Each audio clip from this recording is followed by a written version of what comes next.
بات بھی حقیقت ہے کہ کما حقا تو اہل بیت کو کوئی پہچان ہی نہیں سکتا. اس لیے کہ امام کی حدیث نے فرمایا ہے کہ ہمارے فضائل ہر کوئی برداشت نہیں کر سکتا. صرف 3 لوگ برداشت کر سکتے ہیں. ملک مقرب یعنی فرشتوں میں وہ فرشتہ جو ملک مقرب ہو، ہر فرشتہ بھی برداشت نہیں کر سکتا. نبیوں میں وہ نبی آل محمد کے فضائل برداشت کر سکتے ہیں جو نبی مرسل ہو، ہر نبی بھی برداشت نہیں کر سکتا. اور انسانوں میں یعنی مومنین میں ہر مومن آل محمد کے فضائل برداشت نہیں کر سکتا. صرف وہ برداشت کر سکتا ہے جو قلب ممتحن ہو، جس کے قلب کا امتحان اللہ نے لے لیا ہو بس. اور پھر امام کی دوسری حدیث بھی ہے، امام نے یہ بھی فرمایا کہ ہمارے کچھ فضائل ایسے ہیں جو یہ تینوں بھی برداشت نہیں کر سکتے. کہ پھر کون کر سکتا ہے؟ چاہنے والے نے پوچھا تھا مولا سے، مولا پھر کون کر سکتا ہے؟ امام نے فرمایا جس کے بارے میں ہم چاہیں، جس کے بارے میں ہم چاہیں. یہی وجہ تھی کہ ہمارے اور آپ کے چھٹے امام، امام جعفر صادق علیہ السلام، چھٹے امام کے ایک صحابی ہیں جابر جوفی نام ہے ان کا، اور وہ کپڑا سینے کا کام کرتے تھے. مولا جا رہے تھے بازار سے اور جابر جوفی اپنی دکان میں بیٹھے ہوئے کچھ گنگنا رہے تھے. امام نے فرمایا جابر یہ کیا کر رہے ہو؟ کہ مولا خالی رہتا ہوں تو وقت گزارنے کے لیے کچھ گنگناتا رہتا ہوں. امام نے فرمایا اگر خالی رہتے ہو تو قرآن پڑھا کرو، قرآن کی تلاوت کیا کرو. جابر جوفی کہنے لگے مولا آپ فرماتے ہیں کہ قرآن کی تلاوت کیا کرو، میں تو ایک حرف بھی پڑھنا نہیں جانتا، مجھے ایک حرف بھی نہیں آتا. امام نے فرمایا کہ علم کے سامنے بے علمی کا رونا روتے ہو.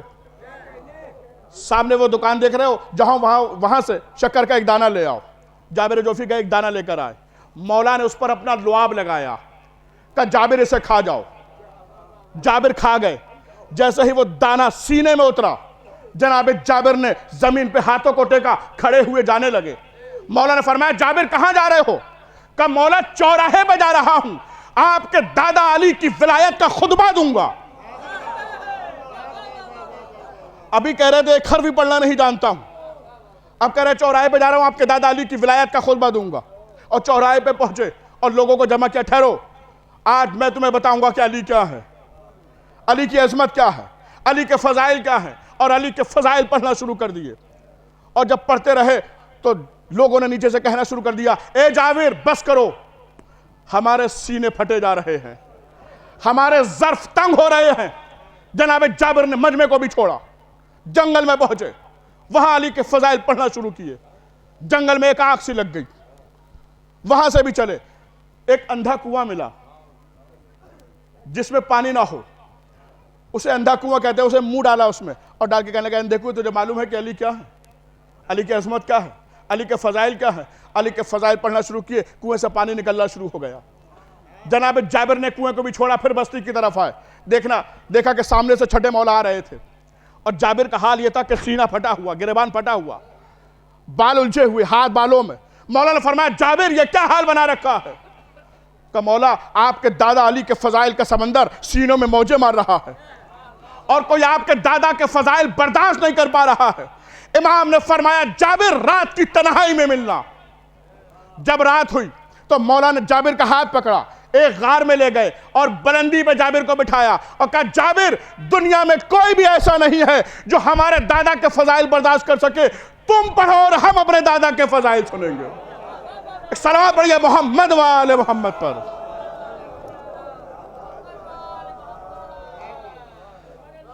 اس لیے کہ کما حقہ تو معرفت کسی کو نہیں ہو سکتی، کما حقہ تو کوئی نہیں جان سکتا. کما حقہ جناب سلمان نہیں جان پائے، جناب سلمان نہیں جان پائے، حالانکہ ایمان کے 10ویں درجے پر ہیں جناب سلمان.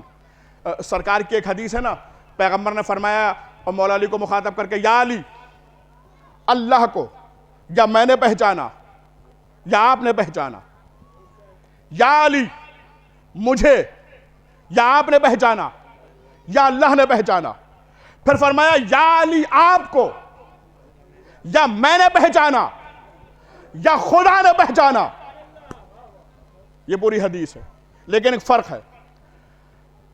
جس نے خدا کو پہچانا، وہ دونوں خدا سے چھوٹے ہیں، ایک محمد ہے ایک علی۔ جس نے محمد کو پہچانا، ایک محمد سے بڑا ہے خدا، ایک محمد سے چھوٹے ہیں علی، اور جس نے علی کو پہچانا وہ دونوں علی سے بڑے ہیں۔ اب کوئی نہ کہے کہ علی ہماری سمجھ میں آ گئے، علی کو جاننے کے لیے بھی علی سے بڑا ہونا چاہیے، اس لیے کہ پیغمبر نے فرمایا یا علی آپ کو یا میں نے پہچانا یا خدا نے پہچانا۔ ایک دن جناب سلمان مسجد سے باہر نکل رہے تھے، اور مسجد میں سرکار بیٹھے ہوئے تھے اور سرکار کے صحابی بیٹھے ہوئے تھے، اور ایک دو لوگ اور بیٹھے ہوئے تھے سرکار کے ساتھ۔ جناب سلمان مسجد سے باہر نکل رہے تھے، ایک شخص مسجد کے اندر داخل ہو رہا تھا، اور داخل ہوتے ہوتے اس نے سلمان سے پوچھ لیا، سلمان یہ بتاؤ کہ مسجد میں کون کون بیٹھا ہوا ہے؟ جناب سلمان نے کہا کہ حضور بیٹھے ہیں، اور فلاں بیٹھے ہیں، فلاں بیٹھے ہیں، اور ایک ایسا شخص بیٹھا ہے جسے میں نہیں پہچانتا۔ وہ آنے والا یہ سمجھا کہ ہو سکتا ہے کوئی باہر سے آیا ہو جسے سلمان نہ جانتے ہو۔ وہ مسجد کے اندر داخل ہوا تو دیکھا کہ پیغمبر بیٹھے ہیں، جس کے نام بتائے تھے وہ بیٹھے ہیں، اور مولا علی بیٹھے ہیں، حضرت علی علیہ السلام تشریف فرما ہے۔ ایک مرتبہ ہاتھوں کو جوڑا اور جوڑ کے پیغمبر کی بارگاہ میں، سرکار ابھی سلمان مسجد سے باہر نکلے، میں نے پوچھا کہ مسجد میں کون کون بیٹھا ہوا ہے، آپ کا نام بتایا، ان کو بتایا، ان کو بتایا، لیکن مولا کے بارے میں نہیں بتایا۔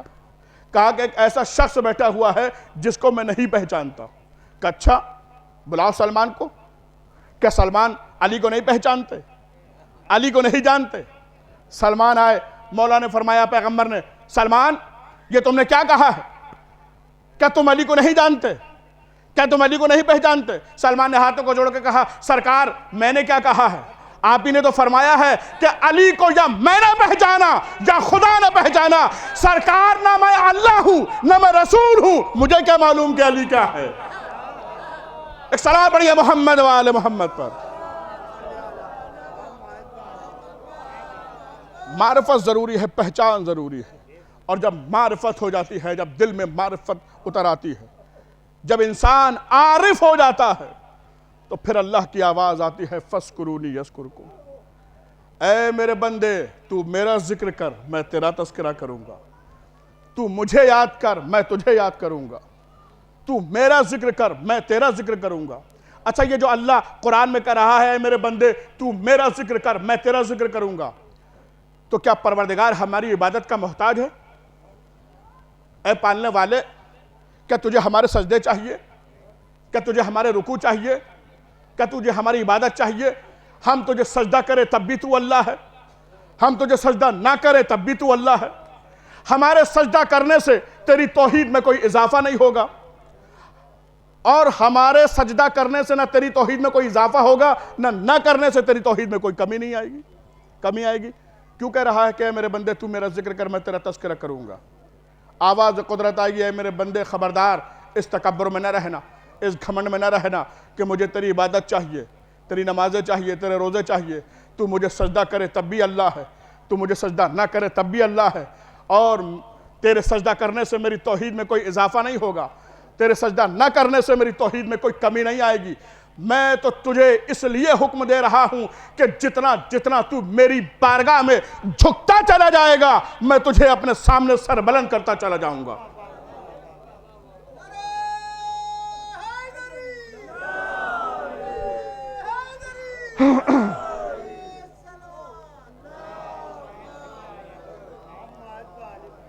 اور اے میرے بندے، چونکہ میں نے حکم دیا ہے کہ تو میرا ذکر کر، میں تیرا تذکرہ کروں گا، جب تو میرا ذکر کرے گا تو میں تیرا ذکر کروں گا، لیکن فرق رہے گا، تو میرا ذکر صرف زمین پر رہ کر کرے گا۔ ایک صلوات پڑھیے محمد و آل محمد پر۔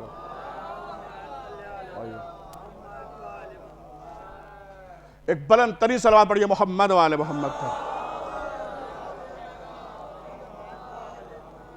اے میرے بندے، ایک فرق اور رہے گا، جب تو میرا ذکر کرے گا تو میں تیرا تذکرہ کروں گا، لیکن تو میرا ذکر کرے گا صرف زمین پر رہ کر، چونکہ تو زمین تک محدود ہے، اور میں تیرا تذکرہ صرف زمین پر نہیں کروں گا، بلکہ آسمانوں پہ کروں گا، فرشتوں کے درمیان، حوروں کے درمیان، غلمان کے درمیان، انبیاء کے درمیان. اور میرے بندے ایک فرق اور رہے گا، تو میرا ذکر کرے گا بندہ ہو کر، میں تیرا تذکرہ کروں گا اللہ ہو کر.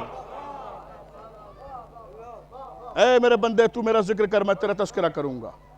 اچھا، اللہ کسی کی عبادت کا محتاج نہیں ہے. کوئی اللہ کو سجدہ کرے تب بھی اللہ ہے، کوئی اللہ کو سجدہ نہ کرے تب بھی اللہ ہے. نہ کسی کے سجدہ کرنے سے اس کی توحید میں کوئی اضافہ ہوگا، نہ اس کے سجدہ نہ کرنے سے کسی کی توحید میں کوئی کمی آئے گی.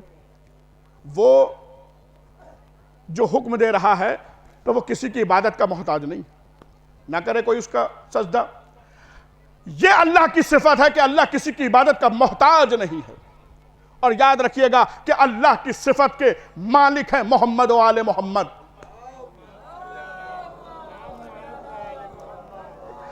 اللہ کی صفات کے مظہر ہے محمد و آل محمد. جیسے اللہ کسی کی عبادت کا محتاج نہیں، ویسے محمد و آل محمد بھی کسی کے ذکر کے محتاج نہیں. کوئی بھی امام نہیں. امام حسین علیہ السلام کسی کے ذکر کے محتاج نہیں. اب کوئی یہ نہ سمجھے کہ ہم مجلس کرتے ہیں تو مجلس ہوتی ہے، اب کوئی یہ نہ سمجھے کہ ہم ذکر کرتے ہیں تو ذکر ہوتا ہے. کوئی نہ کرے امام حسین علیہ السلام کا ذکر، پوری دنیا خاموش ہو جائے، امام حسین علیہ السلام کا ذاکر تو خود اللہ ہے. امام حسین علیہ السلام کسی کے ذکر کے محتاج نہیں ہے. اچھا، ایک عجیب بات ہے، لوگ ہر چیز پہ اعتراض کر دیتے ہیں کہ جی مجلسوں سے امام حسین علیہ السلام کو کیا فائدہ، عزاداری سے امام حسین علیہ السلام کو کیا فائدہ، شب بیداریاں کرنے سے امام حسین علیہ السلام کو کیا فائدہ، ماتم کرنے سے امام حسین علیہ السلام کو کیا فائدہ. ٹھیک ہے، چلیے کوئی فائدہ نہیں، لیکن آپ یہ بتائیے کہ آپ کی نمازیں پڑھنے سے اللہ کو کیا فائدہ، آپ کے روزہ رکھنے سے اللہ کو کیا فائدہ، آپ کے حج کرنے سے اللہ کو کیا فائدہ. اور یہ آپ سے کس نے کہا ہے کہ یہ عزاداری، یہ ماتم، یہ جلوس، یہ شب بیداری ہم امام حسین علیہ السلام کے فائدے کے لیے کرتے ہیں؟ نہیں، اس میں امام حسین علیہ السلام کا کوئی فائدہ نہیں ہے، اس میں ہمارا ہی فائدہ ہے، اور بہت بڑا فائدہ ہے. میں مثال سے بات کو واضح کرتا ہوں. جناب ابراہیم، کس نے نام نہیں سنا جناب ابراہیم کا؟ اولو العزم نبی ہیں، امام ہیں، صاحب شریعت ہے، صاحب کلمہ. جناب ابراہیم کو آگ میں ڈالا گیا، نمرود نے آگ میں ڈلوایا. کیسی آگ؟ کیا آسمان سے باتیں کر رہی تھی؟ اتنی آگ تھی اگر اونچائی سے کوئی پرندہ بھی ادھر سے گزر جائے تو جل کر راکھ ہو جائے، ایسی آگ. اس آگ میں جناب ابراہیم کو ڈالا گیا. تاریخ یہ کہتی ہے کہ جب جناب ابراہیم کو اس آگ میں ڈالا گیا تو کائنات کا سب سے چھوٹا پرندہ شہد کی مکھی اپنے منہ میں ایک بوند پانی لے کے چلی، بہت تیزی کے ساتھ تنور کی طرف. کسی نے روک کے پوچھا کہاں جا رہی ہے اتنی تیزی کے ساتھ؟ کہ وہ جناب ابراہیم کو آگ میں ڈالا گیا ہے، میں پانی لے کے جا رہی ہوں. توجہ. کہا کہ تیرا دماغ خراب ہے کیا؟ تیرے ایک بوند پانی سے آگ بجھ جائے گی؟ ابراہیم بچ جائیں گے؟ اس نے کہا مجھے اس سے مطلب نہیں، آگ بجھے یا جلتی رہے، نہ بجھے، ابراہیم جلے یا بچے، مجھے اس سے مطلب نہیں. کہ جب تیرے ایک بوند پانی سے آگ بجھ نہیں سکتی، ابراہیم بچ نہیں سکتے، تو پھر تو ایک بوند پانی لے کے کیوں جا رہی ہے؟ کہ میں اس لیے لے کے جا رہی ہوں تاکہ دنیا والوں کو پتہ چل جائے میں نمرود والوں میں سے نہیں ہوں، میں ابراہیم والوں میں سے ہوں. اس لیے کہ عمل سے پتہ چلتا ہے کہ کون کس کی طرف ہے، تاکہ دنیا جان لے کہ میں نمرود والوں کی طرف نہیں ہوں، میں تو ابراہیم والوں کی طرف ہوں. اب ہماری مجلسوں سے امام حسین کو کوئی فائدہ ہو یا نہ ہو، ہماری شب بیداریوں سے امام حسین کو کوئی فائدہ ہو یا نہ ہو، ہمارے ماتم کرنے سے امام حسین علیہ السلام کو کوئی فائدہ ہو یا نہ ہو، ہمارے جلوس نکالنے سے امام حسین علیہ السلام کو کوئی فائدہ ہو یا نہ ہو، لیکن دنیا والوں کو اتنا تو معلوم ہو جائے گا کہ ہم یزید والوں میں سے نہیں ہیں، ہم حسین والوں میں سے ہیں. ایک صلوات پڑھیے محمد و آل محمد پر.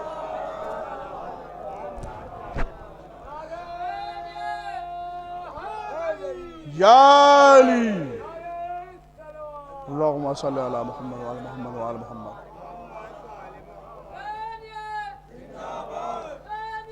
زندہ باد.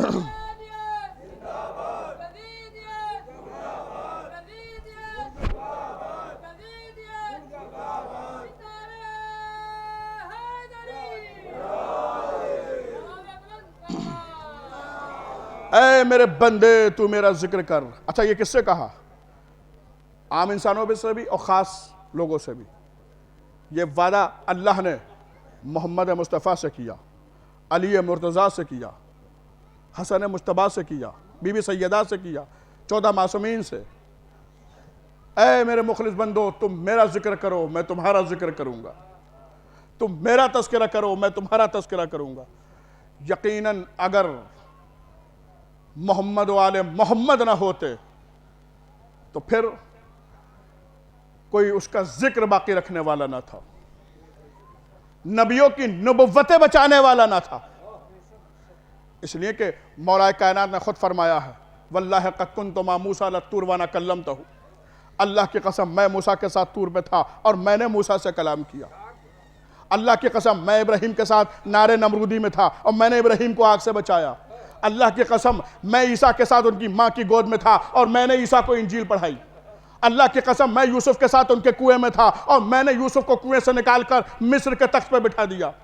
اللہ کی قسم میں موسیٰ کے ساتھ دریائے نیل میں تھا اور میں نے موسیٰ کو دریائے نیل پار کرایا. اگر علی ابن ابی طالب نہ ہوتے تو کوئی نہ نبیوں کی نبوتیں بچا پاتا اور نہ کوئی ان کے دعووں کی دلیل دے پاتا.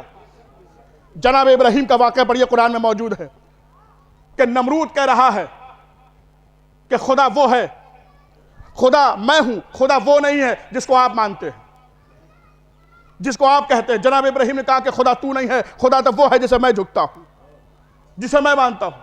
تو کہنے لگا اے ابراہیم یہ بتائیے کہ آپ کا خدا کیا کرتا ہے؟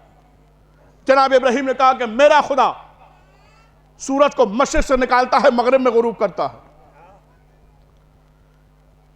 اور اگر تو بھی خدا ہے. اچھا 2 دعوے پیش کیے ہیں. پہلا دعویٰ یہ تھا جناب ابراہیم کا میرا خدا وہ ہے جو زندے کو مردہ کرتا ہے مردے کو زندہ کرتا ہے. کہنے لگا نمرود یہ کون سی بڑی بات ہے، یہ تو میں بھی کر سکتا ہوں. اس نے اپنے قید سے 2 قیدی منگوائے، ایک کو آزاد کرنا تھا اسے قتل کر دیا، جسے قتل کرنا تھا اسے آزاد کر دیا. کہنے لگا دیکھا زندگی اور موت تو میرے ہاتھ میں بھی ہے، جسے موت دینا تھی میں نے اسے زندگی دے دی، جسے زندگی دینا تھی میں نے اسے موت دے دی.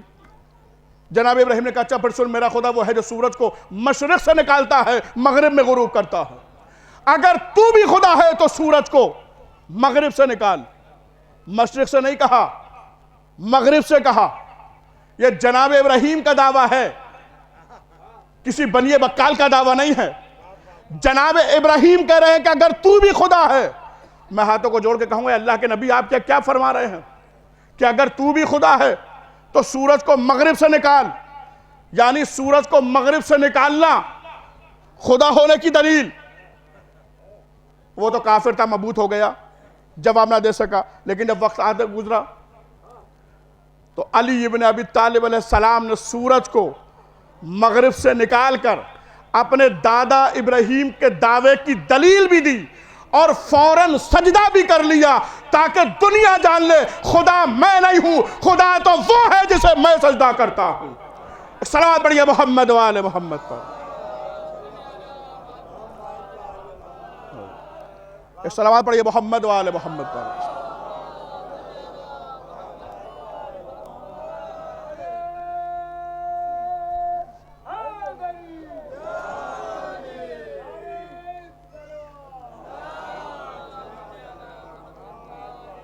اس لیے کہ اگر علی ابن ابی اور آدم سے لے کر عیسیٰ تک ہر نبی کی مدد چھپ چھپ کے کی ہے حضرت علی علیہ السلام نے، لیکن محمد مصطفیٰ کی مدد چھپ چھپ کر بھی کی اور ظاہر بظاہر بھی کی. وہ دور ہے کہ جب بچپن ہے علی ابن ابی طالب علیہ السلام کا اور جیب سے کھجور نکالتے ہیں، مٹھاس کو منہ میں رکھتے ہیں، گٹھلی کو جیب میں رکھ لیتے ہیں. یا علی آپ کو بھی کسی چیز کی ضرورت ہے؟ کہ نہیں مجھے کسی چیز کی ضرورت نہیں ہے، مگر میں عرب کے بدجوں کو بتانا چاہتا ہوں کہ دیکھو جب تم میری گٹھلی کا مقابلہ نہیں کر سکتے تو ذوالفقار کے مقابلے پہ نہ آنا. یہ علی ابن ابی طالب علیہ السلام بچپن میں مدد کر رہے ہیں. اور بس یہ بات سن لیجئے کہ مرہ ابن قیس یمن کا ایک بادشاہ ہے، بیٹھا ہوا ہے اپنے دربار میں تخت پہ، تمام درباری موجود ہیں اور مورخ اس کے باپ دادا کی اس کو سوانح حیات سنا رہا ہے. اے مرہ ابن قیس تیرے باپ کو مارا، تیرے دادا کو مارا، تیرے چچا کو مارا. کہ کس نے مارا؟ کہ علی ابن ابی طالب نے مارا. اتنا بے خبر تھا، کہنے کا کون؟ کہ ابو طالب کے بیٹے. کہا کہاں ہیں؟ میں ان سے جنگ کروں گا، میرے دادا کو مارا، میرے چچا کو مارا۔ کہا وہ تو نجف میں آرام فرما رہے ہیں۔ کہنے لگا نہیں، میں ان سے جنگ کروں گا، میرے دادا کو مارا، میرے چچا کو مارا۔ اور اس نے اپنا ایک لشکر تیار کیا اور لشکر کو لے کے چلا اور نجف کو چاروں طرف سے گھیر لیا، اعلان کرا دیا خبردار کوئی حرم کے اندر داخل نہ ہو، آج میں علی سے جنگ کروں گا، میرے باپ کو مارا، میرے دادا کو مارا، میرے چچا کو مارا۔ اور اس نے تلوار نکالی اور رجس پڑھتا ہوا حرم کے اندر داخل ہوا، اور دیکھنے والوں نے دیکھا کہ زری سے بجلی چمکی اور مرہ ابن قیس کے 2 ٹکڑے ہوئے۔ آپ جو مولا کی زیارت کرنے گئے ان سے پوچھئے گا، اور جو نہیں گئے مولا ان سب کو بلائیں۔ جب آپ جائیے گا تو دیکھیے گا جو خواتین کی طرف والا حصہ ہے وہاں آج بھی مولا علی کے حرم میں 2 انگلیوں کے نکلنے کے نشان ہیں۔ دیکھنے والوں نے دیکھا کہ جب مرہ ابن قیس رجس پڑھتا ہوا آگے بڑھا تو زری سے 2 انگلیاں نکلی اور مرہ ابن قیس کے 2 ٹکڑے ہو گئے اور دونوں ٹکڑے حرم میں گرے۔ ظاہر سی بات ہے جب 2 ٹکڑے ہوئے تو خون تو نکلنا چاہیے، خون تو نکلا ہوگا، خون تو گرا ہوگا۔ کہ یہی تو نجف کا معجزہ تھا کہ 2 ٹکڑے تو ہوئے لیکن خون کی ایک بوند بھی حرم کے اندر نہیں گری۔ جب اس کے دونوں ٹکڑوں کو اٹھا کے حرم کے باہر پھینکا گیا، خون نکلنا شروع ہو گیا۔ مولا نے بتا دیا یہاں نجاستیں نہیں آیا کرتی، حرم کے اندر نجاستیں نہیں آیا کرتی۔ ایک صاحب نظر نے ایک بات لکھی، کہا کہ نجف کا یاد بھی معجزہ ہے۔ کیا؟ ایک تو وہاں شراب نہیں جاتی، دوسرے وہاں کتے نہیں جاتے۔ ہاں وہاں کتے نہیں جاتے۔ اور نادر شاہ درانی واقعہ لکھا ہے کہ وہ لے کے گئے کتا، اور ہارون رشید کا واقعہ کہ وہ شکار پہ جب کتوں کو لے کے نکلا تو ہرن دوڑتے ہوئے جا کے مولا علی کی قبر پہ رک گئے لیکن کتے وہاں نہیں گئے، کتے نہیں پہنچے۔ نادر شاہ درانی جب کتوں کو گھسیٹتا ہوا لے کے گیا تو حدود حرم پہ پاؤں جما لیا، آگے نہیں بڑھے، آگے نہیں بڑھے، حرم کے اندر نہیں گئے کتے۔ دونوں واقعہ تاریخ میں موجود ہیں کہ ہارون رشید بھی کتوں کو لے کر گیا، اس کے کتے بھی نہیں گئے، نادر شاہ درانی بھی لے کے گیا، اس کے کتے بھی نہیں گئے۔ تاریخ نے ایک بات تو ثابت کر دی کہ کسی زمانے کا کتا ہو نجف نہیں جایا کرتا۔ یہ تاریخ کا واقعہ ہے، تاریخ ہے کسی زمانے کا۔ اس لیے کہ یہ علی ابن ابی طالب علیہ السلام، ایک بلند ترین صلوات پڑھیے ان کی عظمت پر۔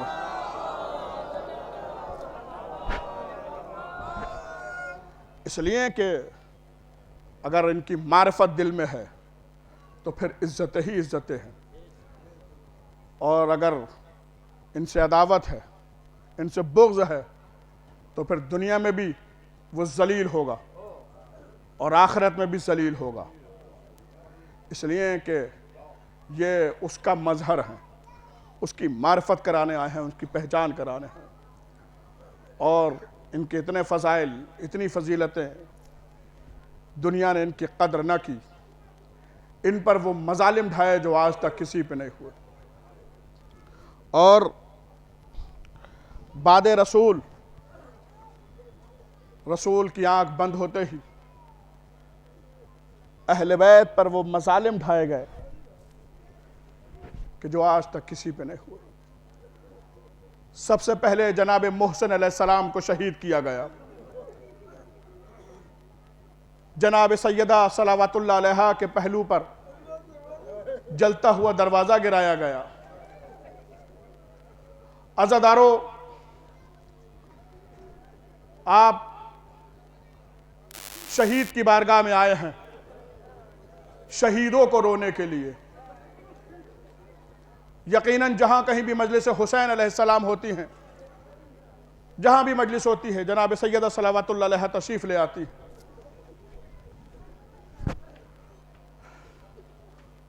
آیا ادھر یہ نام ادھر آنکھ تر ہوئی، پانی کو کتنا پیار ہے اب بھی حسین سے۔ ظالموں کا ظلم یہیں تک نہیں رکا بلکہ آگے بڑھا۔ حضرت علی علیہ السلام کے سر پہ ضربت لگائی گئی۔ حضرت علی علیہ السلام کی شہادت کے بعد ظالموں کو ظلم رکا نہیں، امام حسن علیہ السلام کو زہر دیا گیا، ان کے جنازے پر تیر برسائے گئے۔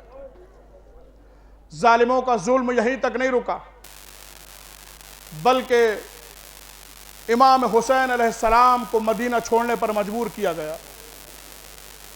امام حسین علیہ السلام نے 28 رجب کو مدینہ چھوڑا، عورتوں کو ساتھ لیا، بچوں کو ساتھ لیا، جوانوں کو ساتھ لیا، لیکن فاطمہ صغرا رہ گئی۔ جناب فاطمہ صغرا کو ساتھ نہیں لیا۔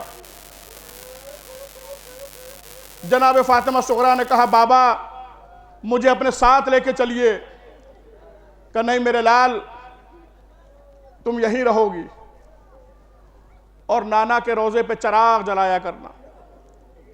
امام حسین علیہ السلام چلے، مکے پہنچے، مکے کو بھی چھوڑا، حج کو عمرے سے تبدیل کیا، کربلا پہنچے، بہت اختصار کے ساتھ کربلا پہنچے۔ لیجئے صبح عاشور نمودار ہوئی،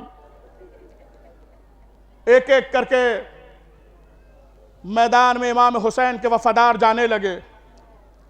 امام حسین علیہ السلام میدان میں جاتے تھے، اپنے وفادار کا لاشا اٹھا کے لاتے تھے۔ پیاسے پہ جب وقت قیامت کا پڑا ہے، ایک لاش ابھی لایا ہے، ایک لینے چلا ہے۔ لیجئے انصار کے لاشیں اٹھانے کے بعد امام حسین علیہ السلام نے اپنے جگر کے ٹکڑوں کے لاشیں اٹھائے، کبھی علی اکبر کے سینے سے برچھی نکالی، کبھی عباس کے کٹے ہوئے بازو اٹھائے، کبھی قاسم کے پامال ٹکڑوں کو اٹھایا۔ عزادارو جب سب شہید ہو گئے تو ظالموں کا ظلم رکا نہیں، امام حسین علیہ السلام کے گلے پہ خنجر چلایا گیا۔ مقتل کہتا ہے کہ شمر ملون نے امام حسین کے گلے پہ جب خنجر چلایا تو امام نے طاقت کو سمیٹ کے آواز دی واہ محمدہ۔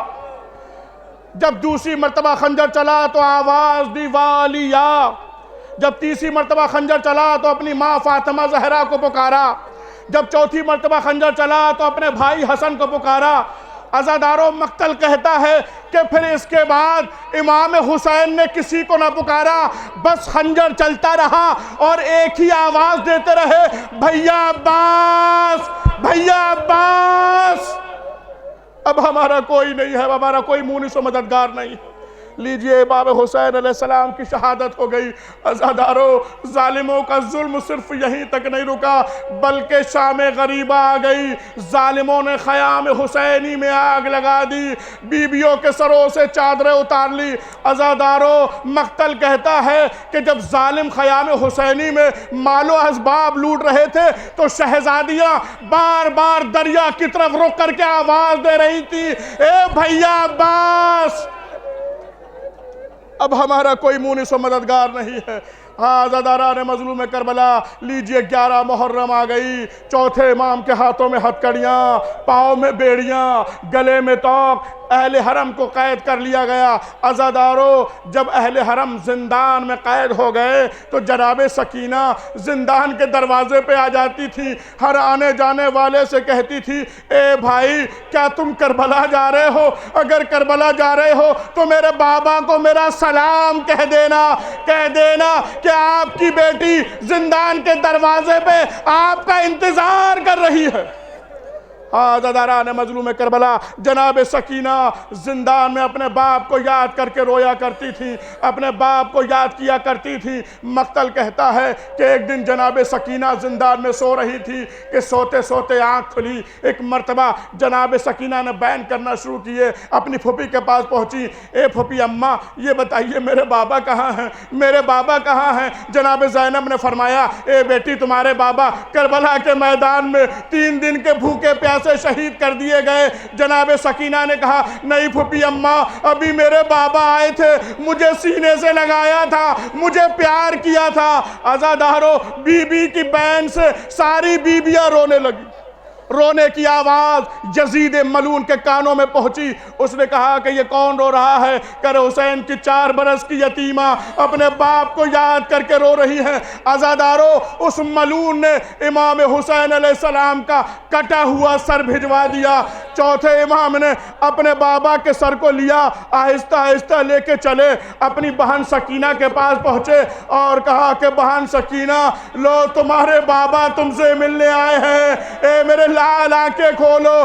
جناب سکینہ نے آنکھیں کھولی، اپنے باپ کے سر کو دیکھا، ہاتھوں کو پھیلا دیا، لائیے بھیا میرے بابا کے سر کو مجھے دیجئے۔ عزادارو، جناب سکینہ نے اپنے بابا کے سر کو لیا اور سینے پر رکھا اور بیان کرنا شروع کر دیے، اے بابا آپ کے بعد تماچے مارے گئے، اے بابا آپ کے بعد تازیانے مارے گئے، اے بابا آپ کے بعد کانوں سے بالیاں اتاری گئی، اے بابا آپ کے بعد سر سے چادر اتاری گئی۔ ایک مرتبہ جناب سکینہ نے اپنے بابا کے سر میں ہاتھ کو پھیرا اور پھیرنے کے بعد کہا، اے میرے مظلوم بابا، اے میرے پیاسے بابا، ذرا آنکھیں کھولیے اور دیکھ کر بتائیے کیا آپ نے 57 برس کی عمر میں کوئی ایسی بچی دیکھی ہے جس کے بال سفید ہو گئے ہوں؟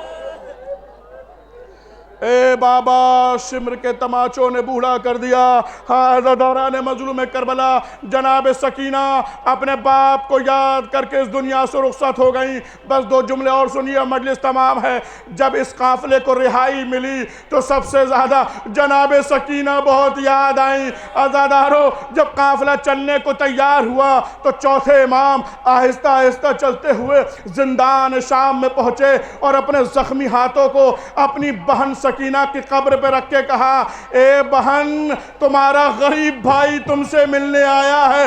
بس جیسے یہ کہا تو قبر سکینہ سے آواز آئی، اے بھیا ایسا نہ کہیے، غریب آپ نہیں ہے، غریب تو میں ہوں۔ اس لیے کہ بھیا، ارے غریب تو وہ ہوتا ہے جسے وطن جانا نصیب نہ ہو۔ اے بھیا آپ تو وطن جا رہے ہیں، اے بھیا جب وطن جائیے گا فاطمہ صغریٰ کو میرا سلام کہہ دیجئے گا، کہیے گا اے فاطمہ صغریٰ اچھا ہوا جو تم کربلا نہیں آئیں، ورنہ شمر کے تماچے لگتے، شمر کے تازیاں۔